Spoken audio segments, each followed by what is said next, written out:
আমার নাম আরিফ। আজকে আমি আপনাদের সাথে আমার জীবনের ঘটনা শেয়ার করতে চাই। আমার বাবা একজন চেয়ারম্যান ছিলেন এবং আমি কোন জায়গা থেকে বলছি এবং আমার পরিচয় গোপন রাখছি কারণ আমার বাবার চেয়ারম্যান হওয়ার সুযোগ নিয়ে আমি অনেক খারাপ কাজ করে বেরিয়েছি। সেজন্য আপনাদের সবার কাছে আমি ক্ষমা চেয়ে নিচ্ছি। আমি একজন চেয়ারম্যানের ছেলে হওয়ার কারণে অনেক খারাপ কাজ করেছি। আজকে সেই ঘটনাগুলো এবং আমার সঙ্গে সেই জিন মেয়েটা কী করেছিল সেসব আপনাদের সঙ্গে শেয়ার করব। ঘটনাটি ঘটে 2019 সালে, করোনার আগ মুহূর্তে। সাধারণত গ্রামের চেয়ারম্যানরা অনেক পাওয়ারফুল হয়ে থাকে, সেটা হয়তো আপনারা সকলেই জানেন, এবং আমার বাবা একজন পাওয়ারফুল চেয়ারম্যান। তো আমি যখন সেই জিনের দেশ থেকে আসি তখন আমার বাবাকে এলাকায় দেখতে পাইনি, কারণ এলাকায় আমাদের বাংলাদেশে নাকি গণ অভ্যুত্থান হয়েছিল, সেসব বিষয় সম্পর্কে আমি কিছুই জানতাম না। আমি কিছুদিন হয়েছে সেই পরীর কাছ থেকে এসেছি এবং এখন মানুষের দুনিয়ায় থাকছি, কিন্তু মাঝখানে এত কিছু ঘটে গিয়েছে সেসব আমি জানতাম না। আমার বাবা তখন সদ্য চেয়ারম্যান নির্বাচিত হয়েছেন এবং ওই টাইমটাতে আমি বেশ পাওয়ার নিয়ে চলাফেরা করতাম এবং পুরো গ্রাম ভরে আমার ছিল অন্যরকম পাওয়ার। আমি যাকে তাকে ইচ্ছা মারধর করতাম, যাকে তাকে ইচ্ছা তুলে নিয়ে আসতাম। আবার এর দোকানে বাকি খেতাম, ওর দোকানে এই করতাম তা করতাম, টাকা পয়সা দিতাম না, কারণ আমি চেয়ারম্যানের ছেলে হওয়ার কারণে পাওয়ার তো আমাদের হাতে এবং সব কিছু আমি নিজের হাতে করতাম। তখন আমার বয়স 18 কি 19 বছর হবে। কলেজে যাবার বয়সে কলেজে না গিয়ে বাহিরে বখাটে করে বেড়াতাম, বখাটেগিরি করতাম, মেয়েদেরকে উত্ত্যক্ত করতাম। আমাকে কি আটকায়? সব মিলিয়ে এইসব করেই আমার দিনকাল কাটত। একদিন সন্ধ্যার দিকে আমি এবং আমার বন্ধুরা, আমার সঙ্গে 3জন বন্ধু চলতো, মোট 4জন আমরা এক জায়গায় থাকতাম সবসময়। ওরা 3জনও আমার বলের সমস্ত কিছু করত। তবে ওদের মধ্যে একজন ছিল খুব ভালো ছেলে, ওর নাম ছিল রাফি। রাফি খুবই ভালো ছিল এবং সবসময় আমাদেরকে মানা করত। এমনকি আমরা সবাই মিলে যখন গাজার আসরে বসতাম তখন রাফি সেটা খেত না। রাফি টুকটাক সিগারেট খেত, কিন্তু ওই জিনিস কখনো ধরতো না। মাঝে মধ্যে হুটহাট 2-1টা অকেশন যদি পড়ে যেত তাহলে ধরতো, কিন্তু রাফি ওই দিন আমাদেরকে নিষেধ করলো যে তোরা যেটা প্ল্যান করছিস সেটা করার মোটেই দরকার নেই। কারণ প্ল্যান করছিলাম হচ্ছে গিয়ে পাশের গ্রামে একটা সুন্দরী মেয়ে আছে, তাকে তুলে এনে রেপ করার জন্য, এরকম একটা প্ল্যান করছিলাম আমরা। কিন্তু রাফি সেটা একদম ভেস্তে দেয়, বলে কি যে তোরা যদি এমনটা করিস তাহলে কিন্তু আমি সবটা বলে দিব। রাফির জন্য অনেক কিছু করা যায় না, তবু রাফি এবং আমরা সবাই ছোটবেলা থেকে একসাথেই পড়েছি, তবে আমরা এরকম বকে গিয়েছি, রাফি বকেনি। ওকে আমাদের এখানে ডেকে আনাটা আসলেই ভুল হয়েছে, তেমনটাই আমরা ভাবতে লাগলাম। তারপর রাফি বলল কি আচ্ছা ঠিক আছে থাক, যদি আমি এরকম কোনো কোনো কিছু শুনেছি তাহলে আমি চেয়ারম্যান কাকার কাছে সব বলে দিব। আসলে আমার আব্বা একজন সৎ লোক ছিলেন, তিনি হয়তো চেয়ারম্যান থাকা সত্ত্বেও এরকমভাবে নিজের ক্ষমতা ব্যবহার করতেন না, কিন্তু আমি ওনার থেকে ছিলাম উল্টো, এবং ওনার থেকে উল্টো হওয়ার কারণে গ্রামের সকলে আমাকে অপছন্দ করতো। আমি প্রায় দিনই বাড়িতে ফিরতাম না, ফিরলেও গভীর রাত করে ফিরতাম, কারণ বাড়িতে ফিরলেই আমার নামে বিভিন্ন কমপ্লেন বাড়িতে যেত, এবং যার কারণে আমি মূলত বাড়িতে দেরি করে যেতাম এবং গভীর রাতে ফিরতাম।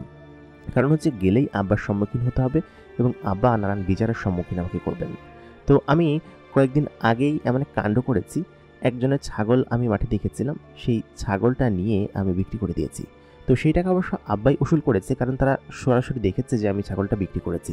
তো গ্রামের এইসব ছোটোখাটো বিষয়ে অনেকে আমার সম্পর্কে অবহিত আছেন এবং সবাই বলেন যে অমুক চেয়ারম্যানের ছেলে এরকম বখাটে হয়েছে, খারাপ হয়েছে। তো এসব নিয়ে আমার তেমন মাথা ব্যথা ছিল না। মূলত ছোটবেলা থেকেই আমি আমার আব্বা এবং পরিবারের সকলের আদর ভালোবাসা খুব কম পেয়েছি। বাইরে বাইরে মানুষের সঙ্গে মিশেছি এবং এক প্রকার এরকম হয়ে গিয়েছি, কারণ পরিবার থেকে যদি আমাকে শাসন বরণ করতো তাহলে হয়তো এরকম হওয়ার চান্সেস খুব কম থাকতো। তবে আমি যেহেতু ছোটবেলা থেকেই বাইরে বাইরে ঘুরে বেরিয়েছি, বন্ধুদের সাথে বেশি মিশেছি, বখাটে ছেলেপুলেদের সাথে মেশার চান্স হয়েছে, যার কারণে আমি এমনটা হয়ে গিয়েছি। তো ওই ঘটনার পর থেকে একদিন যেদিন আমরা খালপাড়ে বসেছিলাম এবং সবাই মিলে মাদকদ্রব্য গ্রহণ করছিলাম, ওদিন তো রাফি চলে গেল। তো ওর কয়েকদিন পরে ছিল হচ্ছে গিয়ে আমাদের এখানে নববর্ষের অনুষ্ঠান। তো নববর্ষের অনুষ্ঠান আমাদের স্কুলের ওইখানে পিকনিক করে খুব বড় করে। তো আমরা ভাবলাম যে নববর্ষের অনুষ্ঠানে এবার আমরা একটু ডিফারেন্টভাবে করব এবং একটু ভিন্ন আঙ্গিকে করব। তো আমি চিন্তা করলাম যে কিভাবে করা যায়, ওরা সবাই আমাকে জিজ্ঞেস করতে লাগলো। তো রাফিও সেদিন আমাদের সঙ্গে ছিল। রাফি সব টুকটাক জিনিসপাতিতে সাপোর্ট করতো, কিন্তু বড় ধরনের কোনো অপরাধে ও কখনো সাপোর্ট করতো না। ওকে দেখে একটু ভদ্র করে মনে হচ্ছিল, কারণ ওর বাবা হচ্ছে একজন মাওলানা ছিলেন এবং ওর বাবা ওকে অনেকবার বলেছেন আমার সঙ্গে না মেশার জন্য, তবে ওই যে বন্ধু সেজন্য মাঝে মধ্যে মেশে। তো যাই হোক, ওই দিন রাতের বেলা আমি সকলকে প্রস্তাব দিলাম যে নববর্ষের যে রাত আসবে, বাংলা নববর্ষ আর কি, ওই রাতে হচ্ছে কি আমরা আমরা পার্টি করব, এবং সেটার যে পার্টির যে মুরগি টুরগি সেটা অমুক বাড়ির একটা খোপ আছে, সেটা হচ্ছে গিয়ে বাড়ি থেকে অনেকটা দূরে, সেখান থেকে 2-3টা মুরগি আর মোরগ যদি চুরি করা যায় তাহলে পার্টি জম্পেশ হবে। আর সমস্ত কিছু আমরা চুরি করে নিয়ে আসবো, আর টুকটাক টাকা পয়সা দিয়ে মাল তো কিনতে হবে। তো সব মিলিয়ে এরকমভাবে আমরা প্ল্যান করতে লাগলাম ওই রাতে, এবং সব মিলিয়ে ওই রাতে আমাদের করার ছিল। এবং আগামীকাল যেহেতু নববর্ষ, সাধারণত নববর্ষের দিনের বেলা মানুষ উদযাপন করে সকালবেলা পান্তা ভাত দিয়ে, তবে আমরা সেটা করলাম না, আমরা একটু ভিন্ন আঙ্গিকে আমরা প্রায় দিনই এরকম করতাম যে কারোর খোপ থেকে মুরগি নিয়ে আসতাম, এমনকি কারোর আস্ত ছাগল নিয়ে এনে আমরা জবাই করে খেয়ে ফেলেছি, এরকমও রেকর্ড আমাদের আছে। রাত্রেবেলা গিয়ে শ্মশান ঘাটে বসে থাকতাম, সেখানে গিয়ে গাঁজা খেতাম, গল্প করতাম, অনেক দিন আছে যে সেখানেই ঘুমিয়ে পড়েছি, এরকম অনেক অনেক ধরনের ব্যাপার স্যাপার আছে। এমনকি গ্রামের যদি লিচু হতো, আমরা সেই লিচু বাগানে ঢুকে লিচু খেয়ে ফেলতাম। যদি কোনো মালি সম্মুখীন হতো, তাদেরকে ঝাড়ি টাড়ি দিয়ে তার সামনে লিচু নিয়ে যেতাম। চেয়ারম্যানের ছেলে বলে তারা কিছু বলতে পারতো না। তো এরকম সমস্ত বিষয়ে আমার আসলে তারা প্রত্যেকে উত্ত্যক্ত ছিল, এবং প্রত্যেকে ভীষণ রাগান্বিত ছিল আমার উপর, এবং সকলে আমার প্রতি এত পরিমাণ ক্ষোভ ছিল যে আমি যদি এই এলাকা থেকে যাই তাহলে তারা খুশি হয়। এবং আমার আব্বাও একদিন বলছে যে তোর ইন্টারমিডিয়েট শেষ হলে তোকে ঢাকা পাঠিয়ে দিব। তো আমি বললাম যে আগে ইন্টারমিডিয়েট শেষ হোক আমার, তারপর আমি দেখা যাবে কী করা যাবে। তো ওই দিন রাতের বেলা গ্রামের একদম শেষ মাথার একটা বাড়ি, মাঠের ভিতরে বাড়ি, সেই বাড়িটার খোপটা আবার একটু দূরে ছিল। তো আমরা সেই খোপ শুদ্ধ উঠাই নিয়ে আসছিলাম। খোপের ভিতরে কয়টা মুরগি ছিল জানি না, কারণ যদি খোপ খুইলা মুরগি আনতে যাই তাহলে হয়তো টের পেয়ে যাবে। তো আমরা খোপ শুদ্ধ উঠাই নিয়ে আসছি, উঠাই না একটু দূরে আই না, তারপর সেই খোপের ভিতর থেকে যতগুলো মুরগি ছিল সবগুলো মুরগি নিয়ে নিয়েছি, প্রায় 7-8টা মুরগি ছিল, সবগুলো নিয়ে আমরা খোপটা সেই ভিটার মাঝখানে ফেলে গেছি। আর ওইখান থেকে যদি আমরা একটু দূরে একটু লোকালয়বিহীন জায়গায় না গিয়ে কাজ করি তাহলে হয়তো অনেকে দেখে ফেলবে বা রাস্তাঘাটের আশেপাশে করা যাবে না। তো সেহেতু আমরা চিন্তা করলাম যে আমরা একটু ঘন জঙ্গল টাইপের কোনো একটা জায়গায় যাব। তো আমাদের গ্রামের সাইডে, আমাদের বাড়ির পেছন সাইডে একটু দূরে একটা বিরান ঘন জঙ্গল ছিল, বিশাল বড় জঙ্গল, এবং শুধু গাছ আর গাছ, এবং গাছগুলো খুব লম্বা, পাতা পড়ে আছে, এবং ওইখানে কেউ সাধারণত যায় না। সেই জায়গার মাঝখানে একটা ভিটা টাইপের জায়গা আছে, ওই জঙ্গলের মাঝখানে আবার আরেক জঙ্গল, সেই জঙ্গলের মধ্যে ভিটা টাইপের একটা জায়গা আছে। সেই জায়গার মধ্যে আমরা সকলে যাওয়ার চিন্তা ভাবনা করলাম। তো সকলে সমস্ত কিছু নিয়ে আমরা রাস্তার পাড়ে বসেছিলাম, এবং আমার একটা মোটরসাইকেল ছিল, ছোটো একটা মোটরসাইকেল, আমি খুব কান্নাকাটি করে কিনছি, কারণ হচ্ছে গিয়ে অনেক ব্ল্যাকমেলিং করে কিনছি, কারণ হচ্ছে কিনে দিতে চাইছিল না। তো যাই হোক, ওই মোটরসাইকেলে সমস্ত কিছু ঝুলিয়ে আমরা 4জন ছিলাম, 4জনে কোনো মতো কোণ ঠাসা করে সেটাতে উঠলাম। উঠে সেই জঙ্গলের ভিতর যখন নামলাম তখন রাত প্রায় 1টার কাছাকাছি হবে। কারণ হচ্ছে কি সারা রাত তো আমরা বাড়িতে যাবো না, এবং রান্নাবান্নার সমস্ত কিছু আমাদের সাথে আছে। আমাদের বাড়িতে যে স্টোভটা ছিল সেই স্টোভটা পর্যন্ত আমি নিয়ে এসেছি, এবং সমস্ত কিছু রেডি, এবং ওইখানে বসে আমরা করবো সেরকম চিন্তাভাবনাই করলাম। তো যাই হোক, আমরা সেই জঙ্গলের ভিতর ঢুকে গেলাম। তো জঙ্গলের মধ্যে ঢোকার পরে আমাদের কাছে কেমন যেন একটু উদ্ভট মনে হচ্ছিল, আশপাশ থেকে একটু অন্যরকম পাখির ডাক আসছিল। তো সব মিলিয়ে আমার আসলে ওইসব বিষয়ে তো আমাদের কাছে কোনো ভয় লাগার কথা না, কারণ আমরা এই শ্মশান ঘাট দিয়ে ঘুরিয়ে বেড়েছি, নানান জায়গা দিয়ে রাত্রেবেলা, এমনকি রাত্রেবেলা অনেক মাঠের ভিতর পড়েও থেকেছি। তো ওইসব নিয়ে আমাদের কোনো মাথা ব্যথা ছিল না বা সমস্যা ছিল না। তো যাই হোক, আমরা ওই যে 6-7টা মুরগি ছিল ওই মুরগিগুলোকে ওইখানে নিয়ে সব কিছু ছুললাম, করলাম, এবং সব কিছু করে ওইখানে রান্নাবান্না শুরু করলাম। মোটামুটি 1-1.5 ঘন্টার ভিতরে আমরা 4জন মিলে সব কমপ্লিট করে ফেললাম এবং রান্নাবান্না চলালাম। তো আমরা তো ওইখানে বসে গান গাচ্ছিলাম, আলো জ্বালিয়ে আগুন জ্বালিয়ে একটা ক্যাম্পিং টাইপের জায়গা, এবং জায়গাটা দেখতেও ওইরকম জায়গা যে ক্যাম্পিং টাইপের জায়গা। কিন্তু মজাদার বিষয় হচ্ছে যে এই জায়গায় কেউ আসে না। আমার ধারণা যে এই জায়গায় হয়তো বহু বছর ধরে কেউ আসে না। এরকম গহীন জঙ্গল, এরকম ভিটার মধ্যে দুই পাশে বিশাল বড় বড় বাঁশ বাগান, এবং শুধু তাই না, এই জঙ্গলের ভিতরে আসতেও প্রায় আধা কিলোমিটার হেঁটে আসতে হবে, প্রায় অনেকটা বিরান জঙ্গলের মধ্যে দিয়ে। তো এরকম জায়গায় তো কেউ আসার স্বাভাবিকভাবে কথা না। তো যাই হোক, আমরা ওইখানে বসে পার্টি টাটি করছিলাম, এবং আমাদের খাওয়া অলমোস্ট শেষ হয়ে আসছে। তো শেষ হয়ে আসছে ওই টাইমে আমরা খাচ্ছিলাম। তো হঠাৎ করেই দুটা হাত আমাদের দিকে একটা প্লেট বাড়িয়ে দিল। সেই প্লেটটা হচ্ছে গিয়ে স্টিল জাতীয় কোনো একটা প্লেট ছিল। প্লেট বাড়িয়ে দিল, বললো কি যে আমাকেও একটু দেন। তো আমরা সেই হাত দুটো দেখে সত্যিখানে ভয় পেয়ে গেলাম, এবং ভয় পেয়ে সেখানে আসলে কে কোন দিকে ছুটবে সেটাই ভেবে কুলাচ্ছিলাম না, কারণ আমাদের খাওয়ার ওই সময় আমরা অলরেডি 2 স্টিক গাঁজা খেয়েছি সবাই মিলে। তো গাঁজার প্রভাবে এমনটা হচ্ছে কিনা জানি না, তবে স্পষ্ট আমরা সবাই দেখতে পেয়েছি। তো সবাই দেখে আমরা ভয় পেয়ে গেলাম। ভয় পেয়ে আমরা জিজ্ঞেস করলাম যে, "আপনি কে?" তো তখন কেউ কোনো উত্তর দিল না এবং তখন ওইখান থেকে আমরা আসলে সকলে চলে আসলাম। আমি নিজে মোটরসাইকেলটা চালিয়ে আসছিলাম এবং রাফি এবং আরেকজন ওরা অন্যদিকে দৌড় মারছে এবং আমি এবং আমার সাথে যে আরেকজন আছে ও হচ্ছে গিয়ে আমার সাথে আসছে। তো কী জিনিস ছিল সেটা তো আমরা জানি না। আমাদের সমস্ত জিনিসপাতি ওইখানে ফেলে চলে আসছি। আর ওইখানে কেউ যায়ও না যে ওই জিনিসগুলো কেউ দেখতে পাবে। তো আমি ওই জিনিসগুলো নিয়ে হচ্ছে গিয়ে রেখেই আমি মোটরসাইকেল নিয়ে টান দিয়ে চলে এসেছি। রাস্তার পর যখন আসলাম তখন খেয়াল করলাম যে আসলে আমাদের আশেপাশে কেউ নেই, আমরা শুধু ভয় পেয়েছি। তো রাফি আর আরেকজন ফ্রেন্ড যে ছিল ও বাড়িতে গেল না কোন দিকে গেল আমার খেয়াল নেই। তবে আমার সাথে যে ছিল সাদাফ এবং আমি দুজনে চলে আসলাম হচ্ছে গিয়ে সেই আমাদের গ্রামের মাঝখানে একদম। এবং সেই মাঝখানে যে রাস্তাটা আমরা ছিলাম সেই রাস্তাটা আসলে কোনো মানুষজন থাকে না এবং বাড়ি ঘরদোর নেই, শুধুমাত্র ফাঁকা মাঠ এবং মাঠ। সেখানে আমি এবং সাদাফ দাঁড়ায় আছি। তো সাদাফ তখন আমাকে বলল যে, চল বাড়ির দিকে যাই, এই রাত্রেবেলা ওই জঙ্গলের ভিতরে যাওয়া আমাদের ঠিক হয় নাই। তো আমি বললাম কি যে, ধুরো বেটা কী বলিস, ওইখানে কী ছিল, শুধু আমরা চলে আসলাম। তো তখন ওই যে ইয়েটা ছিল, ও সাদাফ ছিল, আমাকে বললো কি যে, আচ্ছা ঠিক আছে চল বাড়িতে চল, তাহলে এই রাত্রেবেলা আর বের হওয়ার দরকার নেই। আর ওইখানে যা জিনিস আছে আমরা কালকে সকালবেলা নিয়ে আসবো, এই রাত্রেবেলা যাইতে ভয় লাগতেছে। তো বললাম কি আচ্ছা ঠিক আছে। তারপর ওকে আমি বাড়িতে নামাই দিয়ে এসে মোটরসাইকেলটা নিয়ে আমাদের বাড়ির দিকে যাচ্ছিলাম। তো একদম ছোটোখাটো একটা মোটরসাইকেল ছিল, আমার আব্বা আসলে আমাকে কিনে দিত না। ছোটোখাটো বলতে 125 সিসির একটা গাড়ি ছিল। তো আমি সেই গাড়িটা চালায় যাচ্ছিলাম। তো খালপাড়ের যে রাস্তা, ওইখানে অবদার রাস্তা ছিল আমাদের গ্রামে। তো সেই অবদার রাস্তা ধরে আমরা যাচ্ছিলাম এবং যাওয়ার পথে হঠাৎ করেই খেয়াল হলো যে পেছন থেকে কোনো একটা আলো আমাকে ফলো করছে এবং সেই আলোটা কীরকম আলো আমি বলে বোঝাতে পারবো না। আলোটা একদম মানুষের ছায়ার মতো, কিন্তু একদম মানুষের অবয়বের মতো সেই আলোটা আমাকে ফলো করছে এবং ফলো করতে করতে একটা পর্যায়ে আমার কাছাকাছি চলে আসছে। আমি মোটরসাইকেল ফুল গতিতে ভাগাচ্ছি আর ওই বাইকের গতি খুব বেশি ছিল। আর যেহেতু অবদার রাস্তা ছিল, একদম সোজা রাস্তা ছিল, তো অবদার রাস্তা পার হলেই হচ্ছে আমাদের বাড়ি পড়ে। খালের পাড়ে খুব চমৎকার একটা বাড়ি, সেই বাড়ি পড়ে। তো সেই বাড়ির কাছাকাছি আমি যখন চলে আসি, তো আমি পেছন দিকে তাকায় দেখি যে সেই জিনিসটা আর পেছনে নেই। তো আমি সঙ্গেই মোটরসাইকেলটা ওঠানোর পর ওরকমভাবে রেখে আমি ঘরের ভিতর ঢুকে যাই এবং আমার ঘরে ঢোকার সিস্টেম একটু অন্যরকম ছিল। গ্রিলে তালা দেওয়া থাকলেও আমি ছাদের উপর দিয়ে কোনো একটা কায়দায় ঢুকতে পারতাম। সেটা আমার সিস্টেমে, আমার কায়দায় ঢুকতাম। তো যাই হোক, আমাদের মোটরসাইকেলটা উঠানোর উপর রাখলে কেউ নিবে না এরকম সাহস করা হয়নি। সে কারণে আমি ওখানে রেখে শুয়ে পড়লাম। তো পরের দিন সকালবেলা উঠে আব্বা তো দেখছে যে আমি বাড়িতে আছি এবং বাড়িতে আছি। তো আব্বা হচ্ছে কি আমাকে ডাক দিয়ে বললো কি যে, কালকে রাত্রে কইছিলি মুরগি টুরগি চুরি হয়েছে, খোপ টোপ চুরি হয়েছে। তো এটা তো সবাই আব্বার কাছে এসে বিচার দিচ্ছে। তো আমি বললাম কি যে, কালকে তো আমি বাড়িই ছিলাম। তো আব্বা আসলে জানে যে আমি কালকে রাত্রে কইছিলাম এবং আমি যে এই জায়গায় ছিলাম এবং খোপ থেকে মুরগি আমি চুরি করছি সেটা আব্বা খুব ভালোভাবে বুঝতে পারছে এবং আব্বা তো সেই লোক যে আসছে তার টাকা পয়সা দিয়ে দিল, বলে যে ঠিক আছে যান। তো ওই দিন রাত আব্বা আমাকে মিহির খুঁটির সাথে বাইন্দা এত বড় একটা ছেলেকে পিটাইলো। তো আমার আসলে খারাপ লাগলো যে তিনি এরকমটা নাও করলে পারতেন, তিনি বকাঝকা করতে পারতেন। তবে আমার এরকম অভ্যাসের কারণে তিনি নিজেই অনেক লজ্জিত, অনেক সকলের কাছেই আসলে তিনি ক্ষমা চান। কিন্তু এই বিষয়টা তো আসলে আমার জন্য তিনি এই জিনিসগুলো করেন।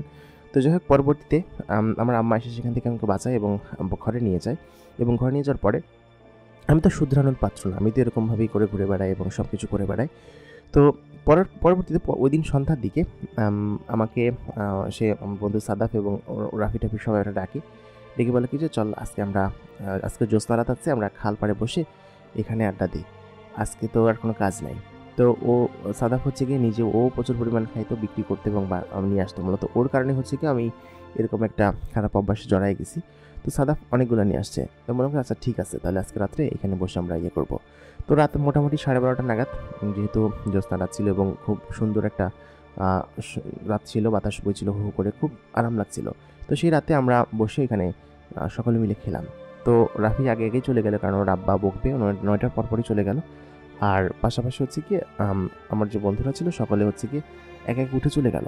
তো আমি বললাম যে, আমি যাবো না, তোরা যা, আমার ভালো লাগতেছে, আমি এখানেই ঘুমাবো আজকে। তো সেটা বলে আমি এখানে শুয়ে পড়লাম।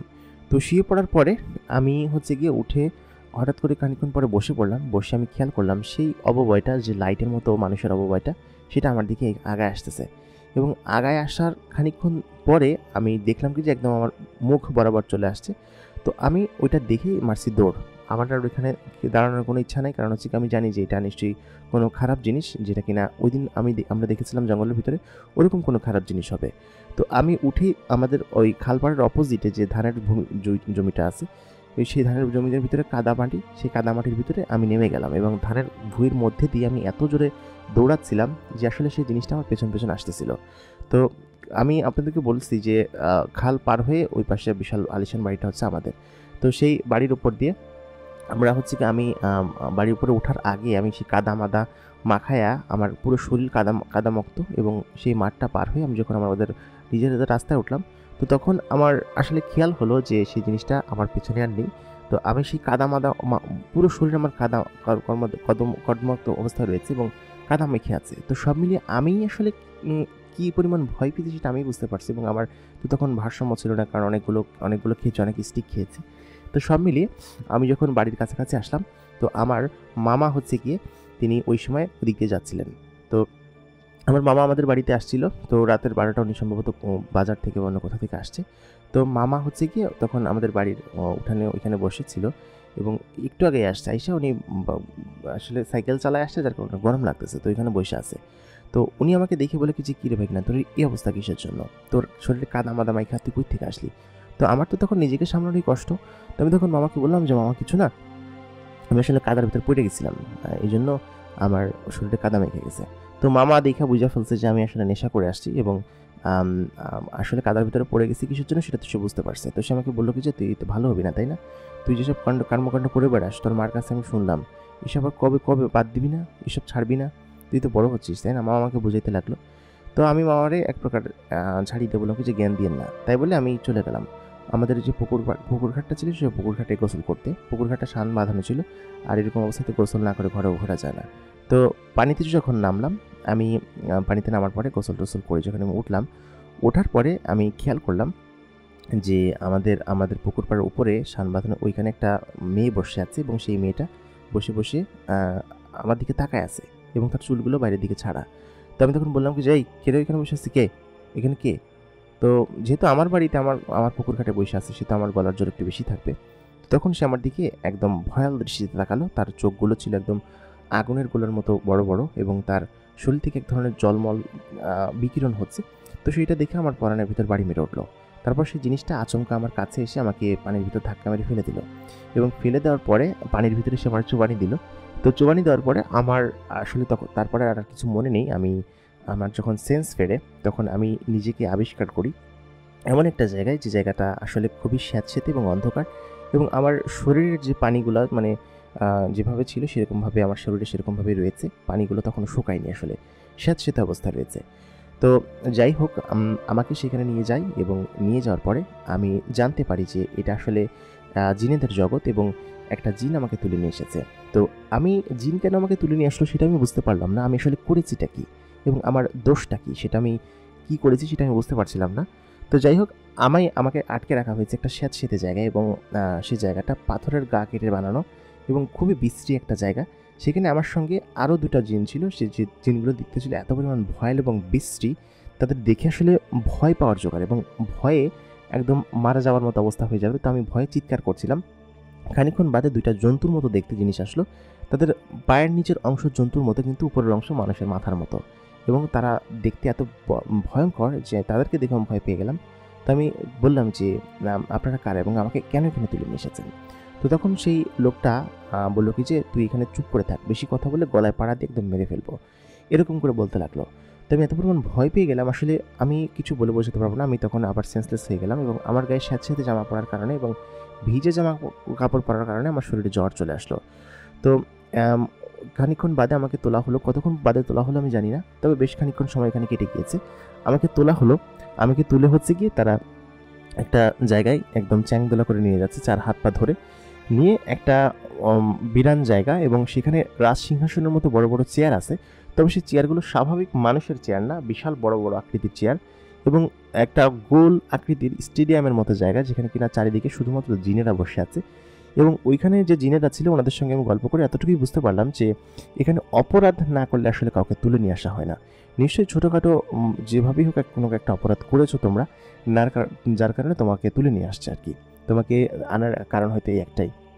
তো যাই হোক আমি ওই দিনকে হচ্ছে গিয়ে ওইখানে আমাকে নিয়ে যাওয়া বসানো হলো। বসানোর পরে ২ জন লোক আসলো। লোক এসে আমাকে সমানে পিটাইতে লাগলো এবং আমার তখন গায়ে কিন্তু জ্বর, কতখানি জ্বর আমি জানি না, তবে ভালোই জ্বর। আমি কিন্তু কিছু বুঝতে পারতেছিলাম না। তো তখন আমি বলতে লাগলাম যে আমাকে কেন মারা হচ্ছে এবং কিসের জন্য? আমি এক প্রকার রেগে গেলাম আরকি। তো যেহেতু এটা জিনেদের এলাকা এবং আমাদের মানুষদের এলাকা না, এবং জিন সম্পর্কে আমার অতটা জ্ঞান ছিল না, অতটা জানাশোনা ছিল না। তো আমি ১ম এ বুঝতে পারিনি যে আসলে জিনেরা এরকম করতে পারে। তো আমাকে মারধর করতে শুরু করলো। এরপর আমি আসলে যখন আম অ গল্প ওরা আমাকে মারধর করছিল এবং আমাকে জিজ্ঞেস করছিল যে, "তুমি এমনটা কেন করলে?" তো আমি তখন বললাম, "আমি কি করেছি?" তো ওই সময় আম একটা খুব সুন্দর দেখতে মেয়ে এখানে এগিয়ে আসলো এবং এগিয়ে এসে তার সাথে একটা ছোট ছেলে ছিল। সেই ছেলেটা আম এগিয়ে আসলো আরকি। এগিয়ে এসে ওইখানে বসলো আরকি। তো তখন আ এগিয়ে আ সেখান থেকে একজন লোক ওই ছেলেটার হাত দেখিয়ে বলল কি যে, "এই ছেলেকে তুমি কেন মেরেছ?" তো আমি তখন বললাম কি যে, "এই ছেলেকে আমি মারতে যাবো কিসের জন্য? এই ছেলেকে তো এর আগে আমি কোনোদিন দেখিনি এবং ও কে? ওকে তো আমি এর আগে কোনোদিনই দেখিনি। আপনি কি আমার সঙ্গে ঠাট্টা করছেন নাকি?" তখন সেখান থেকে একজন জিন উড়ে এসে আমার কাছে এসে আমাকে সজোরে থাপ্পড় মেরে দিল এবং বলল কি যে, "তুই মারিসনি? সেদিন রাতের বেলা এই বাচ্চা ছেলেটা তোদের কাছে খাবার চাইতে গিয়েছিল। তোরা যখন ওই জঙ্গলের ভিতর খাবার রান্না করে খাচ্ছিলি, এই বাচ্চা ছেলেটা তোদের কাছে খাবার চাইতে গিয়েছিল। তোরা তাকে তো খাবার দিসইনি, বরঞ্চ তার হাতে লাঠি দিয়ে প্রহার করেছিস এবং তাকে ভয় দেখিয়েছিস। তো আমি এখন বুঝতে পারলাম যে আসলে কেন এমনটা হয়েছে। সেদিন রাতে যখন হাতটা আমাদের দিকে এগিয়ে আসলো, ২ টো হাত। তো সেই হাত হাত হাত দেখে আমি নিজে ভয় পেয়ে গিয়েছিলাম এবং আমার হাতের পাশে থাকা একটা আগুনের লাঠি দিয়ে, মানে যেটাতে আমরা রান্না করেছি, সেই লাঠি দিয়ে ওই যে বাচ্চা নাকি জানি না, ওই জিনিসটার হাতে আমরা বাড়ি মেরেছিলাম এবং বাড়ি মারার পর ওই জিনিসটা একটু কোঁত করে উঠেছিল। তারপর আমরা তো সেখান থেকে যে যার মতো পালিয়ে যাই। তো এই জিনিসটা যে এই জিনের বাচ্চা ছিল সেটা তো আমরা জানতাম না। তো ওই মেয়ের ছোট বাচ্চার পাশে যে সুন্দরী দেখতে মেয়েটা বসে আছে, সেই মেয়েটার মুখে নাকাব পরা, তবে দেখে বোঝা যাচ্ছে সে অনেক সুন্দরী এবং নবযৌবনা। তো আমি তখন বললাম কি যে, "এটা তুমি ইচ্ছা করে করিনি, আমরা ওইখানে বসে খাচ্ছিলাম, তো ও আমাদেরকে ভয় দেখিয়েছে। আর ও যে একটা মানুষ ছিল না সেটা আমরা তো জানতাম না। আমরা মনে করেছি হয়তো কোনো ভূত প্রেত হবে, ওরকম কোনো কিছু।" তো আমি চেয়ারম্যানের ছেলে বলে দেখতে সুন্দর ছিলাম, এটা বলা অবশ্যই বাহুল্য। কারণ হচ্ছে গিয়ে আমি অনেক সুন্দর ছিলাম দেখতে এবং এখনও অনেক সুন্দর দেখতে। সব মিলিয়ে আমার আসলে সৌন্দর্যের তারিফ আমি নিজেই করছি এমনটা না, সকলেই করে। তবে চেয়ারম্যানের ছেলের জন্য হওয়ার জন্য আমি নিজে খুব সুন্দর ছিলাম এবং দেখতে খুব ভালো ছিলাম। তো যার কারণে আমাকে হচ্ছে গিয়ে এলাকার অনেকেই পছন্দ করত। তো ওই সময়টাতে ওই মেয়েটা আমাকে পছন্দ করেছে কিনা জানি না, কিন্তু আমার ওকে দেখে খুব ভালো লেগেছে। তো আমি অনেকভাবে ক্ষমা চাওয়ার চেষ্টা করি। আসলে তখন ওনারা তেমনভাবে কোনো কিছু বলে না এবং বলে কি যে, "ওকে নিয়ে যাও এখান থেকে।" তার মানে আমাকে ক্ষমা করেনি। তো আমাকে নিয়ে হচ্ছে গিয়ে কারাগারে নিক্ষেপ করে এবং সেই স্যাঁতসেঁতে জায়গা থেকে একটা ভালো জায়গায় আমাকে নিয়ে রাখে। তো তার মানে বোঝা গেল যে আমাকে এখানে আটকে রাখা হয়েছে এবং আটকে রাখা হবে কতদিন সেটাও আমি জানি না। তো সব মিলিয়ে আমি প্রায় সপ্তাহখানেকের মতো সেখানে কাটালাম। আমাকে যেসব খাবার দিত, সেসব খাবার ছিল খুবই বিশ্রী এবং খুবই জঘন্য টাইপের খাবার। এরকম খাবার এর আগে আমি জীবনে কোনোদিন খাইনি। খুবই বিশ্রী দেখতে খাবার এবং কিছু করার ছিল না, কারণ ওইগুলো আমাকে খেতে হবে। তো যাই হোক, ওইখানে একজন মুরব্বি, সে মানুষ কিনা জানি না, তবে মানুষের মতোই লাগছিল তাকে। সে খুঁড়িয়ে আমার কাছে আসছিল এবং আমার কাছে এসে বলল কি যে, "কি ব্যাপার? তুমি এখানে কি করছো? এবং তুমি কি অপরাধে এখানে এসেছো?" তো আমি তখন তাকে বললাম যে, "আমি আসলে কিছু করিনি। আমি এরকম একদিন রাত্রেবেলা পিকনিক করছিলাম। তো এখানকার যে জিনের ছেলে আছে, সেই ছেলে হচ্ছে গিয়ে আমার কাছে খাবার চেয়েছিল। তো আমি তো তাকে চিনতাম না যে সে মানুষ কিনা। আমি তো ভয় পেয়ে তার হাতে একটা বাড়ি মেরেছিলাম। তো তার কারণে আমাকে এখানে তুলে নিয়ে এসেছে।" তো তখন সেই মুরব্বি লোকটা বলল কি যে, "খুবই অন্যায় কাজ করেছো, খারাপ কাজ করেছো। এরকম হাত-টাত দেখলে কখনো মারা উচিত না। তাদেরকে খাবার দিয়ে বিদায় করা উচিত। তোমরা করোনি, সেহেতু তুমি শাস্তি পেয়েছো। আমি দেখে আসি যে তুমি কি শাস্তি পেয়েছো।" পরে তিনি ওইখানকার যে জেলার ছিল, জিনেদেরও জেলার আছে, এবং তার কাছে জিজ্ঞেস করলো যে কি হয়েছে। তো তখন সেই লোকটা এসে জানালো যে, "তোমাকে এখানে ৫ বছরের জেল দেওয়া হয়েছে এবং ৫ বছর তুমি এখানে থাকবা, তারপর তোমাকে মানুষের দুনিয়ায় ছেড়ে দেওয়া আসবে।" তো এটা শুনে তখন আমার দুনিয়া একদম ঠান্ডা হয়ে আসলো যে ৫ বছর আমি এখানে এরকমভাবে থাকবো? এটা তো অস্বাভাবিক ব্যাপার। আমি এখানে কিভাবে থাকবো? আমি চিল্লাপাল্লা করতে লাগলাম, কান্নাকাটি করতে লাগলাম, কিন্তু কোনোভাবেই কেউ কোনো কিছুর উত্তর দিচ্ছিল না এবং কোনোভাবে আমাকে বরঞ্চ কিছুক্ষণ বাদে এসে আমাকে মারধর করে যাচ্ছিল। "যদি চিল্লাপাল্লা করিস তাহলে মারধর করব।" তো যাই হোক, এরকম করে প্রায় ২ মাস সময় সেখানে কেটে যায়। ২ মাসে আমার শরীরের অনেক অংশ শুকিয়ে গিয়েছিল। কারণ ওখানে খাবার আমি খেতে পারতাম না। তো বিশ্রী টাইপের খাবার ছিল। তো যাই হোক, এরপরে আমার সাথে যেরকম একটা ঘটনা ঘটবে এবং আমার জীবন যে এরকমভাবে শাস্তিবিহীন কেটে যাবে, তো আমি সেটা ভাবতে পারিনি, আমি কল্পনা করতে পারিনি। তো আমাদের ওইখানে মূলত আ কাজ করাতো, যেসব কয়েদি ছিল কয়েদিদেরকে আমাদের নিজেদের বাংলাদেশের যেসব পৃথিবীর যেসব নিয়ম ছিল যে জেলখানার কয়েদিদেরকে দিয়ে কাজ করাতো, তো আমাদেরকে দিয়ে ওইখানে কাজ করাতো। তো আমাদের মতো ওইখানেও কৃষক ছিল এবং ওরা চাষবাস করতো, ওরা চাষবাস করে ফসল ফলাতো। তো ওদের ওখানে মাটির ভিতরটা ছিল একদম লাল গোলাপি টাইপের মাটি, এবং সেরকম মাটি আমাদের এখানে কিন্তু দেখি না। আমাদের এখানে মাটি কিন্তু কয়েক ধরনের হয়, কালো, দোআঁশ, আঠালে, বেলে মাটি, এরকম টাইপের মাটি হয়, কিন্তু ওদের এখানে গোলাপি টাইপের মাটি হতো।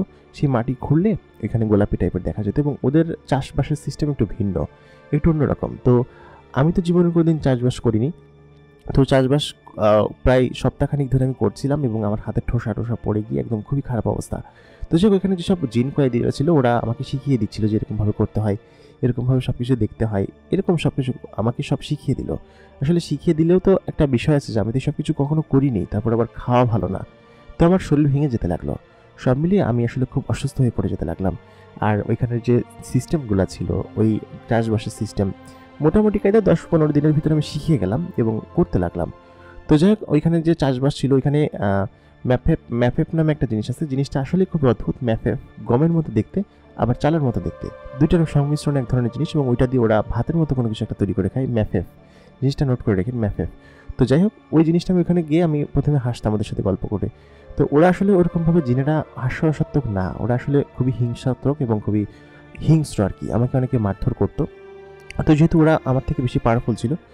তো যাই হোক, ওই দিন প্রায় 15-20 দিন ধরে আমরা সেই জমিতে চাষ দিলাম, এবং চাষ দেওয়ার পরে ওই দিন রাত্রেবেলা দুজন জিন আমার কাছে আসলো এবং বলল কি যে তোমাকে অন্দরমহলে শিফট করা হয়েছে, অন্দরমহলের বাগানের যে ফুলগুলো আছে সেই ফুলগুলোর দেখভাল তোমাকে করতে হবে, এবং ফুল গাছগুলোর এক প্রকার মালি হিসেবে কাজ করতে হবে, সেখানে আগাছা সাফ করতে হবে। তো যাই হোক, আমাকে সেখানে পাঠানো হলো। তো আমি প্রথম 2 দিন সেখানে কাজ করলাম। তো ওই মাঠের কাজের থেকে এখানের কাজটা একটু ভালো ছিল, এবং সেই ফুলগুলোর যত্ন নিতে লাগলাম। তো আমার সাথে এক মগা টাইপের জিনকে দিছিল, তো সে হচ্ছে কি আমার সমস্ত কথা শুনতে এবং আমি যা বলতাম তাই করতো।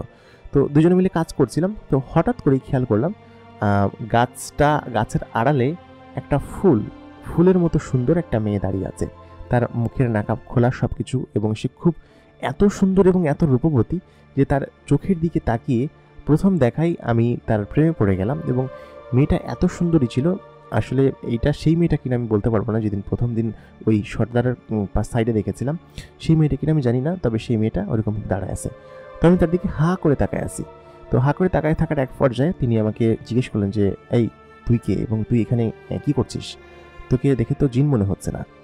তো তখন আমি তাকে বললাম যে আমি হচ্ছি একটা মানুষ এবং আমাকে শাস্তি দেওয়া হয়েছে। তো তখন ওই মেয়েটা আমার প্রতি একটু সহানুভূতি দেখালো, বললো কি যে তুই সেই লোক যে আমার ভাইয়ের হাত ভেঙেছিলি, তাই না, হাতে বাড়ি মেরেছিলি। তো এটা বলে সে একটা হিংসা দিকে সেখান থেকে চলে গেল। তো আমি তাকে বললাম যে দেখুন, আমি ইচ্ছা করে মারিনি, আর ইচ্ছা করে যে মারে না সে কখনো অপরাধী হয় না। তো এই কথা বলার পর সে একটু পেছন দিকে ফিরে তাকালো, ফিরে তাকিয়ে আমার দিকে যে আগুন দৃষ্টিটা ছিল সেটা একটু শীতল করে আমার দিকে তাকিয়ে সে ঘরের ভিতরে চলে গেল। তো আমি তার দিকে তাকায় আসি। খানিকক্ষণ বাদে দুজন জিন এসে আমার মাথায় থাপ্পড় মারলো, বললো কি যে কাজ কর, ওদিকে কি দেখছিস। তো মেয়েটাকে দেখে তো আমার খুব ভালো লাগছে, এবং সে যে একটা পরী এবং এই জিনের মেয়ে সেটা বুঝতে আমার একটু বাকি রইল না। তো যাই হোক, আমি হচ্ছে গিয়ে ওই সময়টাতে কাজ করতে লাগলাম, এবং প্রত্যেকদিন ওই বাগানে কাজ করতে যেতাম যে মেয়েটাকে দেখার জন্য। ওই মেয়েটা প্রত্যেকদিন বারান্দা থেকে আমাকে দেখতো এবং আমার দিকে তাকায় থাকতো, আমিও তার দিকে দেখতাম এবং কাজ করতাম। তো এরকম করে আমার সময় বেশ ভালো কাটছিল। তো এরকম করতে করতে মেয়েটার প্রতি যে আমার কখন টান অনুভব হয়, বা মেয়েটা নিজেও যে এরকম একটা পরিস্থিতির মধ্যে পড়ে গিয়েছে, সেটা আমি আসলে পরবর্তীতে বুঝতে পারি যখন আমি ইচ্ছা করেই অন্দরমহলের ভিতরে ঢুকে যাই। তো ওই দিন ছিল হচ্ছে গিয়ে কাজ শেষ তাড়াতাড়ি হয়ে গিয়েছিল। আমি আমার যে জিনটা ছিল যে সাথে, ওই জিনকে বললাম তুমি যাও, আমি আসছি। তো আমি তো আর কোথাও যেতে পারবো না, ওই জিনকে কয়েদ করে নিয়ে গেল, এবং আমি বললাম আমার কাজ আছে আরও। তাই বলে আমি অন্দরমহলের ভিতরে ঢুকে গেলাম। ঢুকে গিয়ে সেই মেয়েটা ছিল, ওই জিন মেয়েটা, সেই জিন মেয়েটার রুমে আমি প্রবেশ করলাম, এবং প্রবেশ করে আমি সেখানে দেখলাম যে সে সাজুগুজু করছে। তো মেয়েটা তখন আচমকা পেছন দিকে ফিরে আমার দিকে তাকালো এবং বলল আপনি এখানে কি করছেন। তাই বললাম আপনার সৌন্দর্য দেখতে এসেছি। তো আসলে মেয়ে মানুষ হোক বা জিন মানুষ হোক, জিন মেয়ে হোক, তারা সবাই আসলে ফ্ল্যাটে খুব বেশি কাজ হয় তাদের। তো আমি তাকে ফ্ল্যাট করতে লাগলাম, আমার এসবের আবার খুব ভালো অভ্যাস ছিল, ফ্ল্যাট করতে লাগলাম। আর আমি আগেই বলেছি যে আমি দেখতে শুনতে খুব হ্যান্ডসাম এবং ভালো একটা ছেলে। তো সেই হিসাবে আমার প্রতি সকলের ক্রাশ ছিল। তো এই জিন মেয়েটার কী হবে সেটা আমি জানি না। তো আমি তাকে বললাম যে এত সুন্দর রূপ, আপনি এরকমভাবে দেখিয়ে বেড়াবেন, সেটা না দেখে আমি নড়বো না, সেটা কি কখনো হয় নাকি? তো এটা বলার পর মেয়েটি আসলে পটে গিয়েছে সেটা বোঝা যাচ্ছে, এবং সে আসলে তার রুমের ভিতরে আমার ঢুকতে দিল এবং সমস্ত কিছু দেখালো। সে বলল কি যে, আপনি সত্যি সেদিন আমার ভাইকে মারেননি? তা বললাম কি যে, হ্যাঁ সত্যি, আমি আপনার ভাইকে মারিনি এবং আমি আসলে কিছুই করিনি। ওই দিনকে এমনটা করতে বাধ্য করেছিল, আর ওই দিনকে আমি আসলে নিজের সেন্সও ছিলাম না। তো সমস্ত কিছু বললাম। তো মেয়েটা বলল কি যে, আসলে আপনার সাথে অন্যায় হয়েছে, দেখি আমি বলে দেখি আব্বাজানকে কিছু করা যায় কিনা। তো ওই ততদিনে আমার প্রায় শাস্তির 1 বছর কেটে গিয়েছে, এবং 1 বছর ধরে আমি এখানে জেলখানায় এরকমভাবে কাজ করছি এবং সমস্ত কিছু করছি। তো প্রতিদিন আমাদের কাজ থাকতো না। তো আমার যখন কাজ থাকতো না, তখন আমি খুব মিস করতাম ওকে। এবং ও হচ্ছে গিয়ে এরকম করে কাজ করতে করতে ওর সঙ্গে প্রায় দিনই আমার কথা হতো। ও বাগানে আসতো, আমার সঙ্গে গল্প করতো। তো গল্প করার এক পর্যায়ে আমাদের বাগানের কাজ শেষ হয়ে গেল। তো প্রায় 6 দিন ধরে আমি বাগানে যাই না। ওইখানের কাজ শেষ হয়ে গেছে, অন্যদিকে আমাদেরকে যেতে হবে। তো সব দিকে আমাদেরকে কাজ ডিভাইডেড করে দিত। তো একদিন আচমকা খেয়াল করলাম যে যে আমাদের কয়েদখানা, সেই কয়েদখানার আমার সেলের সামনে দাঁড়ায় আছে। তো সেটা দেখে আচমকা আমি ভয় পেয়ে গেলাম। আমার সাথে সেই কয়েদিটা ছিল যার সাথে আমি সেল শেয়ার করতাম। তো ও দেখে ভয় পেয়ে গেছে, কারণ হচ্ছে গিয়ে আমাদের সর্দারের মেয়ে এখানে আসছে, নিশ্চয়ই কোনো বড়সড় কোনো অপরাধ করছে। তো ও ভয় পেয়ে গেলাম, বললাম, তুই ভয় পাচ্ছিস কিসের জন্য? তো আমি তখন ওই মেয়েটাকে বললাম, ওর নাম হচ্ছে গিয়ে রেমা ছিল। তো রেমা আমাকে বলল যে, আমার নাম রেমা, আপনি? তো আমি বললাম কি যে, আম, আমার নাম বললাম। তো তখন বললো কি, যেরকম নাম হয় নাকি? তা বললাম, মানুষের এরকম নাম হয়, মানুষের নাম এরকমই। তো তারপর রেমা আমাকে বলল যে, চলুন আপনি আমার সঙ্গে একটু এক জায়গায় যাবেন, আমি বাবার কাছ থেকে অনুমতি নিয়ে এসেছি, আমাকে একটু নিয়ে যাবেন। তো আমি বললাম, কোথায় যাবেন? তখন রেমা, মানে মেয়েটা বললো কি যে, আমি একটু খালা বাড়িতে যাব, আপনি আমার সঙ্গে যাবেন, আমি আপনার বের হওয়ার অনুমতি নিয়েছি। তো যাই হোক, তখন ওই যে দ্বাররক্ষী ছিল তিনি সেলটা খুলে দিলেন এবং রেমার সঙ্গে আমি যেতে লাগলাম। তো রেমা যে গাড়িটাতে করে যাচ্ছিল, সেটা এক টাইপের ঘোড়ার গাড়ি ছিল, তবে সেটা সমতল ভূমি দিয়ে না, সেটা আসমানের উপর দিয়ে যাচ্ছিল, এবং জিনেরা নাকি এরকমভাবেই পরিবহন করে এবং এরকমভাবেই চলাফেরা করে। তো আসমানের উপর দিয়ে যাচ্ছিল, এবং সেই ঘোড়ার গাড়িটা চালাচ্ছিল খচ্চর টাইপের দেখতে এক ধরনের জন্তু, যে জন্তুটা কিনা আসলে খুবই অদ্ভুত এবং আমার কাছে খুবই অদ্ভুত লেগেছে। আমি রেমাকে বললাম যে, এই জিনিসটা কী? তো আসলে রেমা যে আমাকে পছন্দ করে ফেলেছে সেটা আমি ওই সময় বুঝতে পারিনি। তো রেমা আমাকে সাথে করে সেই জায়গায় নিয়ে গেল, এবং ওই যে বাড়িতে নিয়ে গেল সেই বাড়িটাও বিশাল আলিশান প্রাসাদের মতো জায়গা। এবং আমি যখন সেই বাড়ির ওপরে নামার পরে একদম পুরো কুয়াশা ভেদ করে এক প্রকার মানে আকাশ ভেদ করে সেই বাড়ির উপর নামলাম। তো নামার পরে আমাকে বলল কি যে, আপনি এখানে থাকেন। তো মেয়েটা যে আমাকে আপনি আপনি করে বলছে, সেটা আসলে আমার ভালোই লাগছে, এবং এইখানে থাকার ফলে আমি আসলে এতখানি চেঞ্জ হয়ে যাব সেটা আমি ভাবতেও পারিনি। তো তারপর আমাকে হচ্ছে গিয়ে ওইখান থেকে নিয়ে যাওয়া হয়। দুজন লোক এসে ভেতরে নিয়ে গেল, বলল কি যে, আপনি এখানে বসেন। এবং এতদিন তো আমি জেলখানায় খারাপ খারাপ সব খাবার খেয়েছি, এক ধরনের মিষ্টি দিত, সেটা একটু ভালো ছিল, মূল যেগুলো দিত সেগুলো ভালো ছিল, কিন্তু ওই যে ন্যাকা নামের যে জিনিসটা দিত, ওই জিনিসটা খুবই বিশ্রী ছিল, ওইটা আমি খেতে পারতাম না। আমি বেশিরভাগ টাইমে ওকে দিয়ে দিতাম, আমার যে কয়েদি ছিল ওর আবার ওইটা পছন্দের ছিল। জিনেরা তো এটা পছন্দ করবে, এটা মাংসের হাড় দিয়ে তৈরি করে, এবং সেই হাড়গুলো ওরা কটকট করে কেমন খেয়ে ফেলতো আমি জানি না, তবে আমি খেতে পারতাম না, খুবই বিশ্রী লাগতো।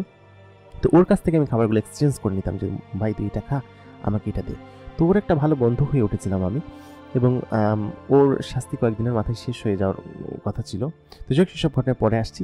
তো যাই হোক, আমি ওর খালা বাড়িতে গেলাম, খালা বাড়িতে যাওয়ার পরে আমাকে ওইখানে বসিয়ে রাখা হলো। তো ওইখানের যেসব জিনেরা ছিল, ওরা সাধারণত এর আগে কোনোদিন মানুষ দেখেনি। তো আমার কাছে এসে আমার হাত ধরছিল, আমার চুল দেখছিল, আমার চুল ততদিন অনেক বড় হয়ে গেছে, চুল কাটার ব্যবস্থা সেখানে ছিল না, চুল একদম প্রায় কাঁধ পর্যন্ত চলে এসেছে। তো ওরা আমার চুলগুলো হাতে হাতে দেখছিল, আমার কান দেখছিল, চোখ দেখছিল, সমস্ত কিছু দেখছিল। ওরা নাকি এর আগে কখনো মানুষ দেখেনি, ওই এলাকার যেসব রক্ষী জিনেরা ছিল। তো কিছুক্ষণ বাদে রেমা তার সাথে করে তার খালাতো বোনকে নিয়ে আসলো। তো তার খালাতো বোন দেখতে রেমার থেকেও বেশি সুন্দর। তো আমার তো পছন্দ রেমাকে, আমি তো তার খালাতো বোনকে দেখবো না। তো ওই মেয়েটা তখন এসে নিশ্চয়ই কোনো কিছু একটা কথা বলাবলি করেছে, তো ওই মেয়েটা এসে আমার পাশে বসলো, এবং ওরা দুজনেই আমার পাশে বসলো। এবং ওদের যেখানে সিটের ব্যবস্থা ছিল, ওরা গাছ কেটে খুব সুন্দরভাবে বসার সিট বানাতো। আমাদের এখানে এরকম সোফা টাইপের সিস্টেম ছিল না, ওদের এখানে ওরা একটু ভিন্ন রকমের আর কি। তো ওরা দুজনে কী নিয়ে কথা বলছিল যেন হাসছিল। তো আমি মনে মনেও যেহেতু ভদ্রতার খাতিরে আমাকেও তো একটু করতে হবে, তো আমি হাসছিলাম, আমিও মোটামুটি মিচিমিচি করে হাসছিলাম। তো রেমা আমাকে দেখে কিছু একটা বলছিল। তারপর ওই মেয়েটা আমাকে বলল যে, আপনি কি আসলে একটা মানুষ? তা আমি বললাম, জি হ্যাঁ মানুষ। তো রেমা দুজনে কি বলছিল আমি তো বুঝতে পারছিলাম না। তো বেশ খানিকক্ষণ সেখানে থাকলাম, ওরা চলে গেল বাইরে। তো আমি চারিদিকটা ঘুরে ফিরে দেখতে লাগলাম। তো জিনেরা দেখে আমাকে দেখে অবাক হচ্ছিল এবং আমি খানিকক্ষণভাবে বিরক্ত হয়ে গেলাম। তো যাই হোক, অনেক ঘোরাফেরা করার পরে আমাদেরকে খেতে দিল এবং যে ডাইনিং টেবিলে আমাদেরকে খেতে দেওয়া হয়েছিল, ভাই বিশ্বাস করবেন না, দীর্ঘ 1-1.5 বছর পর যখন মানুষ এত ভালো খাবার দেখে তখন তার অবস্থা আসলে কি হয়। আমি তখন সেগুলো হামলে পড়ে খেতে লাগলাম এবং সেই খাবারগুলো এত সুস্বাদু ছিল, আসলে বলে বোঝানো যাবে না। খুবই মজাদার ছিল এবং খুবই চমৎকার ছিল সেই খাবারগুলো। তো আমি সেগুলো খেতে লাগলাম এবং খুব চমৎকার জিনিস ছিল সেই খাবারগুলো। আমার আসলে খুব ভালো লাগতে শুরু করলো সেই খাবারগুলো। আমি এত পরিমাণ খেলাম, ইভেন আমি কয়েদে গিয়ে খাবার জন্য সেই জিনিসগুলো আমি পকেটে ভরে নিয়ে আসলাম। তো রেমা সেটা দেখে পুরো রাস্তা হাসতে হাসতে বললো কি যে, আপনি এমন আমি বললাম কি যে, দেখো রেমা, আমি তো তোমাকে তুমি করে বলি, তবে বিষয়টা হচ্ছে যে একজন মানুষ যখন অনেকদিন ভালো খাবার খায় না, তখন তার সঙ্গে ভালো খাবার দিয়ে দেখো তার কেমন লাগে। তো এটা দেখে রিমার একটু খারাপ লাগলো। ও আমার কষ্ট দেখে বললো কি যে, আজকে থেকে তোমার কয়েদে আমি ভালো খাবার পাঠানোর ব্যবস্থা করবো। তো যাই হোক, ওই দিন থেকে রেমা আসলে ভালো খাবার পাঠানোর ব্যবস্থা করে দেয় এবং ওর আব্বাকে অনেকবার রিকোয়েস্ট করেছে আমাকে ছাড়ার জন্য। তবে যেহেতু এখানকার নিয়মই সহজে ছাড়া যাবে না। তো যাই হোক, এর পরবর্তী সময়গুলোতে ওর রেমা আমার জন্য খাবার পাঠাতো এবং সেই খাবারগুলো আমার সঙ্গে ওই যে জিন ছেলেটা ছিল, ওর বয়স প্রায় 70 বছরের উপরে হবে। তবে ও দেখতে একদম ইয়াং ছিল। ও আমাকে বলেছে, ওর অনেক গল্প শুনেছি। আর ও মূলত হচ্ছে গিয়ে এখানকার একটা অপরাধ করে এখানে এসেছে, সেটা আমি না বলি। তো ও হচ্ছে গিয়ে ওর 2 বছরের শাস্তি হয়েছিল। তো এর অলরেডি প্রায় 1.5 বছর কেটে গিয়েছে। আর বাকি 6 মাস হচ্ছে আমার সঙ্গে ছিল। তো 6 মাস পার হয়ে যাওয়ার পরে ও হচ্ছে গিয়ে চলে গেল। বললো কি যে, ভাই আমি আপনাকে মিস করবো। আপনি যদি কোনোদিন মানুষের দুনিয়াতে ফিরে যান, তাহলে আপনাদের বাড়িতে আমি যাবো দেখা করতে। তো এই কথা বলার পর আমি বললাম, আচ্ছা ঠিক আছে ভাই, তুমি যাও, তুমি অবশ্যই আইসো, তবে আমার জন্য দোয়া করে, আমি যেন তাড়াতাড়ি যেতে পারি। তো ততদিনে আমার প্রায় 2 বছর ওইখানে কেটে গেছে। ও যখন যেদিন চলে গেল সেদিন আমার আসলে খুব খারাপ লাগতেছিল, কারণ ও ছিল একমাত্র বান্দা যার সাথে কিনা আমার খুব ভালো কাটতেছিল এবং খুব একটা অন্যরকম সম্পর্ক ছিল। এরপরে যে জিনটা আসলো সে আসলে খুবই বিশ্রী রকমের ছিল এবং খুবই পিচাস টাইপের। তার গায়ে প্রচুর লোম ছিল, দাঁতগুলো খুবই বিশ্রী ছিল দেখতে, হাতের নখগুলো বড় বড় এবং চুলগুলো এত পরিমাণ বিশ্রী। আসলে জিনেরা দেখতে আমরা যেরকমটা ভাবি সেরকমটা তারা না, তারা খুবই বিশ্রী দেখতে আর রূপ চেঞ্জ করতে পারে। আমি তাকে অনেকবার বলেছি যে, ভাই আপনি রূপ চেঞ্জ করতে পারেন, একটা মানুষের রূপ নিয়ে আমার সঙ্গে থাকেন, যেহেতু একটা মানুষের সঙ্গে আপনি থাকতেছেন। তো উনি আসলে খুবই বিশ্রী টাইপের ছিল, সেই জন্য আমার কথা শুনতো না। তো আমি ওনার সাথে প্রায় 1 মাসের মতো ছিলাম। পরে আমি রেমাকে রিকোয়েস্ট করে এখান থেকে অন্য একটা জায়গায় যাই। তো যাই হোক, ওরকমভাবে রেমাকে যে আমাকে পছন্দ করতো সেটা আমি বুঝতাম এবং আমিও যে রেমাকে পছন্দ করি সেটা তো আমি শুরুর দিন থেকেই পছন্দ করি। তো আসলে রেমা আমাকে বিভিন্ন জায়গায় এরকমভাবে নিয়ে যেত ঘোরার জন্য, বিভিন্ন খালা বাড়িতে, নানা বাড়িতে, যেখানে যেত আমাকে নিয়ে যেত সাথে করে। আর ওর বাবা আমাকে যেতেও দিত। তো যাই হোক, এরকম করে প্রায় মাঝখানে আরও একটা বছর কেটে যায়, 3 বছর আমি সেখানে থাকি। তো এটা হচ্ছে গিয়ে আমি 2019 সালের 19 সালের শেষের দিকে আমাকে নিয়ে যায় 20 সালের কাছাকাছি এবং 3-3.5 বছর সেখানে আমার অলরেডি কেটে গিয়েছে। তো কেটে যাওয়ার পরে তখন 2023 সালের শেষের দিকে চলে, যেহেতু আমার 5 বছরের সাজা হয়েছিল। তো 5 বছরের সাজার কারণে আমাকে 5 বছর সেখানে থাকতে হবে। তবে হঠাৎ করে আচমকা একদিন রেবা এবং তার বাবা আমার সামনে আসে এবং এসে আমাকে মুক্ত করে নিয়ে যায় আর কি। বলে কি যে, তুমি আজকে থেকে মুক্ত এবং তোমার ভালো ব্যবহারের জন্য তুমি আসলে নিজে থেকে পরিবর্তন হয়েছো। আমি তোমার ব্যাপারে খোঁজ করেছি, তুমি এলাকায় কী করে বেড়াতে, কীসব খারাপ কাজ করে বেড়াতে, সেসব বিষয় আমি জানি। এবং সব মিলিয়ে তোমাকে শাস্তি দেওয়ার কারণ কিন্তু শুধুমাত্র একটা না যে আমার ছেলেকে তুমি ব্যথা দিয়েছে, এমনটা না। তোমাকে মানুষ বানানোর জন্যই মূলত আমার এমনটা করা। তো আমি তখন তার পায়ে পড়ে ক্ষমা চেতে থাকি যে, আসলে আমাকে ক্ষমা করে দিবেন, আমি গ্রামে যেসব কাজ করে বেরিয়েছি সেসব আসলে ঠিক না, আমি আসলে ঠিক কাজ করিনি, আমি এটা আসলে আমার করা উচিত হয়নি। তো সব মিলিয়ে আমি তখন তার কাছে ক্ষমা চাই এবং তিনি বলেন কি যে, যাও, আমি তোমাকে ক্ষমা করে দিলাম এবং তুমি তোমার নিজের এলাকায় ফিরে যাও। তো ওই দিন যখন আমি বললাম কি, উনি যখন বললেন যে তোমার নিজের এলাকায় ফিরে যাও, তখন আমি আসলে আনন্দে এত পরিমাণ আবেগ ঘনীভূত হয়ে গিয়েছিলাম যে আমি রেমাকে যে কখন জড়িয়ে ধরেছি আমি নিজেও বলতে পারবো না। তো রেমা আমাকে তখন সান্ত্বনা দিল, বললো কি যে, যাও, সমস্যা নেই, তুমি সেখানে ফিরে যাও এবং তোমার আশা করি তোমার লেসন তুমি পেয়ে গিয়েছো এবং তুমি ভবিষ্যতে হয়তো আর এরকম কোনো খারাপ কাজ করবে না মানুষের সঙ্গে। জিনেদের সঙ্গে করেছো সেটা আলাদা বিষয়, ওটা নিয়ে তেমন মাইন্ড করিনি। তবে পরবর্তীতে আমি যখন তোমাকে দেখলাম, তোমাকে অবজার্ভ করলাম, তুমি আসলে ছেলে খারাপ না, তুমি ভালো ছেলে, তবে একটু কনসেন্ট্রেটের অভাব আছে তোমার প্রতি। তো রেবা ওইদিনকে আমাকে কিছু একটা বলতে চাইছিল, তো ওইদিনকে তো আমাকে আর তেমন কিছু বললো না। তো রেবা হচ্ছে কি ওইদিনকে আমাকে নিজে এগিয়ে দিয়ে গেল বাড়িতে। সেদিন একটা জ্যোৎস্না রাত ছিল এবং যেখান থেকে আমাকে নিয়ে যাওয়া হয়েছিল আমাদের বাড়ির পেছনে সে পুকুর ঘাট। তো রেবা হচ্ছে কি আমাকে বললো কি যে, শোনো, আমার হাতটা ধরো, তো আমি তার হাত ধরলাম, তার হাত নরম ছিল অনেক, এবং এর আগেও তার হাত আমি ধরেছি।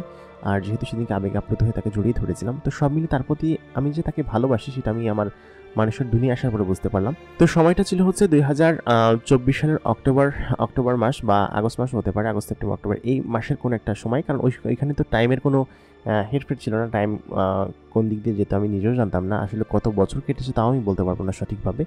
তবে আমি যখন ফিরি তখন আমি বুঝতে পারি যে 24 সালের অক্টোবর মাস ছিল, এরকম একটু শীত শীত ভাব ছিল। তো তখন আমাকে নামিয়ে দিয়ে যায়, এবং রেমা আমাকে নিজেই নামিয়ে দিয়েছে এবং বলে কিছু দেখা হবে, তুমি থাকো, হ্যাঁ আমি চলে যাই এখন। তো রাত তখন 1:30টার কাছাকাছি ছিল। তো আমি তখন বাড়িতে আসলাম, বাড়িতে এসে আমি দরজায় গুঁতা দিতে থাকলাম এবং চিৎকার করতে থাকলাম যে মা দরজা খোলো। তো এই কথা শুনে আমার মা প্রথমে বিশ্বাস করতে পারেনি, আমার আব্বা বাড়িতে ছিলেন না, উনি কোথায় গিয়েছেন আমি জানি না। পরবর্তীতে আব্বা এসেছে, তো আম্মা দরজা খুললো এবং তখন আমার চাচারা সকলে বেরিয়ে আসলো বাইরে, এবং বের হয়ে এসে আমাকে দেখে তো তারা সম্পূর্ণরূপে অবাক, কারণ আমাকে আমাকে চেনা যাচ্ছিল না, এবং আমি একটু মোটা তাজা ছিলাম, আমার শরীর শুকিয়ে গিয়েছিল, এবং সব মিলিয়ে ওনারা আমাকে দেখে এত পরিমাণ কান্নাকাটি করতে শুরু করে এবং বলে কি যে বাবা তুই কই গেছিলি, এই যে এত বছর পর, প্রায় মাঝখানে 4 বছর পেরিয়ে গেছে, এই 4 বছর তুই কোথায় ছিলি? তো আমি তখন কিছু বললাম না, আমি বললাম কিছু একটা জায়গায় গিয়েছিলাম। তো ওইটা বলে আমি তখন বললাম যে খাবার দাও, আমার খিদে লাগছে। তো আমি তখন যে খাবারগুলো ছিল সবগুলো নামাই দিল, এবং প্রায় 5 জন মানুষের খাবার আমি একা খাইয়ে ফেললাম, কারণ জিনেদের ওইখানে গিয়ে আমার খাবারের চাহিদা এত পরিমাণ বাড়ছে, এবং ওইখানকার ওই নিয়ম অনুযায়ী এত পরিমাণ খাবার খাওয়া শুরু করেছিলাম আমি, যে এখানে আসার পর আমি আসলে বুঝতে পারলাম যে কী পরিমাণ খাবার আমি খাই। 5 জন মানুষের খাবার একা একদম হাম্বায় হাম্বায় খাইতে লাগলাম, এবং সবাই দেখে অবাক হয়ে গেল যে আসলে এইরকমটা কীভাবে, কোত্থেকে আসলো এতদিন পরে। আমার চুল একদম প্রায় কাঁধ পর্যন্ত চলে আসছে, একদম পিঠের অর্ধেক পর্যন্ত চুল, মেয়ে মানুষের মতো। শুধুমাত্র তাই না, আমার দাড়িগুলো একদম খুব বড় বড়, এবং আমাকে দেখে আসলে চেনার উপায় নাই। তো দিন রাতে সকলে যখন জানতে পারে যে অমুক বাড়িতে আসছে 5 বছর পরে, 4 বছর পরে, এবং তার এরকম অবস্থা, তো তখন আমি হচ্ছে গিয়ে পরের দিন ওই দিন রাত্রেবেলা আমি ঘুমাতে যাই, কেউ কারোর সঙ্গে আমি তেমন কথা বলি নাই। তো আমি নিজের ঘরে গিয়ে ঘুমাই, এবং পরের দিন সকালবেলা উঠে আমি তখন আমি পুরোপুরিভাবে মানুষের দুনিয়া আসলে অভ্যস্ততা না, আমি 4 বছর জিনেদের ওখানে থেকে এসেছি যেহেতু, তো আমার তো এখানে থেকে ওরকম অভ্যস্ততা থাকবে না, এখানের আলো বেশি, এখানে মানুষজন ওইখানকার মতো না। তো সব মিলে আমি তখন প্রথম কয়েকদিন অ্যাডজাস্ট করতাম, একটু কষ্ট হয়েছে, আমি সকলের প্রতি চিল্লানি চেঁচামেচি করতাম এখানের এরকম জিনিসপাতি দেখে, বা কেউ যদি কারোর উপর অত্যাচার করতে, যেমন আমার চাচা অনেক সময় আমাদের কাজের লোকের উপর চিল্লাচিল্লি করতো, তো আমি তখন চাচাকে ধমক দিতাম। তো সবাই আসলে আমার চরিত্র দেখে অবাক হয়ে গেল। আমি রাস্তায় যার সঙ্গে দেখা হতো, আমি চুল কেটে একদম মানুষের মতো যেরকমভাবে থাকা যায় সেরকমভাবে থাকা শুরু করলাম। তো রাস্তায় যখন কারোর সঙ্গে দেখা হতো আমি তাদেরকে সালাম দিতাম, এবং এর আগে যাদের সাথে আমি খারাপ ব্যবহার করেছি বা যাদের সাথে খারাপ করেছি ওদের কাছে আমি ক্ষমা চাইতাম। তো সকলে দেখে আসলে অবাক হয়ে গেল যে চেয়ারম্যানের ছেলে ঠিক হয়ে গেছে, ভালো হয়ে গেছে। তো ততদিনে রাফি, তারপরে অন্যান্য ওরা সবাই পড়াশোনা করার জন্য ঢাকা চলে গেছে, অনেকে হয়তো অনার্স সেকেন্ড ইয়ারে থার্ড ইয়ারে পড়তেছে। তো আমার তো পড়াশোনা ব্রেকডাউন হয়ে গেছে, ওই সময় আমার ইন্টারমিডিয়েট পরীক্ষা ছিল, আমার পরীক্ষাটা পর্যন্ত দেওয়া হয়নি। তো যাই হোক, আমার তো ব্রেকডাউন একটা হয়ে গেছে। তো আমি আবার নতুন করে কলেজে ভর্তি হইলাম। তো এরকম করে প্রায় 15-16 দিন কেটে গেল। হঠাৎ করে একদিন আমি সন্ধ্যার পরপরই বাড়ির দিকে ফিরছিলাম, বেশি রাত করে বাইরে থাকতাম না যদি কাজ না থাকতো। তো আমি মোটরসাইকেল যোগে আসছিলাম, তো হঠাৎ করেই আমি খেয়াল করলাম একটা সাদা আলোর মতো অবয়ব আমার সামনে এসে দাঁড়ালো। তো আমি তখন মোটরসাইকেল ব্রেক করলাম, জিনিসটা কী ছিল আমি বুঝতে পারছিলাম না। তো জিনিসটা আমার কাছাকাছি আগায় আসলো, এবং আগায় আইসা আমাকে একদম স্পষ্ট আমার সামনে দাঁড়াইলো, এবং তার মুখে একটা ঘোমটা দেওয়া, এবং সেদিনকার সেই মেয়েটার মতো একটা মনে হচ্ছিল। তবে সেদিনকার মেয়েটা ছিল একটু পুষ্টিত এবং খুবই বীভৎস দেখতে, তবে এই মেয়েটা সেরকম না। এর গা দিয়ে একটা অদ্ভুত রকমের সুঘ্রাণ আসছে, এবং এই সুঘ্রাণটা আমার কাছে খুবই পরিচিত। তো আমি তখন বললাম কি যে আরে রেবা তুমি? তো ও মেয়েটা তখন তার মুখের সেই নাকাবটা সরালো এবং বললো কি যে চিনলে কীভাবে? আমি তখন বললাম তোমাকে চিনবো না তা কি হয় নাকি? তুমি আমার এত বড় একটা উপকার করেছো, এবং আমার এত কাছাকাছি মনের, তোমাকে আমি এত পছন্দ করি, তোমাকে চিনবো না তো কাকে চিনবো বলো? তো রেমা তখন উৎফুল্ল হয়ে বললো কি যে সত্যি তুমি আমাকে পছন্দ করো? আমি তখন বললাম পছন্দ না করার কি আছে, তুমি এত সুন্দরী একটা মেয়ে, তারপর আবার এরকম সর্দারের মেয়ে, তারপর আমার এত উপকার করেছো, তোমাকে পছন্দ না করে কি পারা যায় কিনা? তো রেমা তখন বললো কি যে আচ্ছা ঠিক আছে, আমাকে ঘুরতে নিয়ে যাবে। তো আমি বললাম কি যে যাবে, কোথাও যাবে চলো।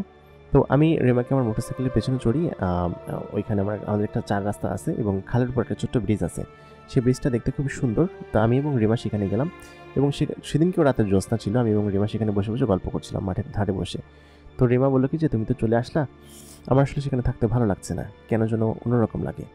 তো তো এরকম করে রেমা ওইদিনকে গল্প করে চলে গেল। তো রেমার প্রতি তো আমার একটা অন্যরকম টান ছিল, সে যেহেতু খুব সুন্দরী একটা মেয়ে ছিল।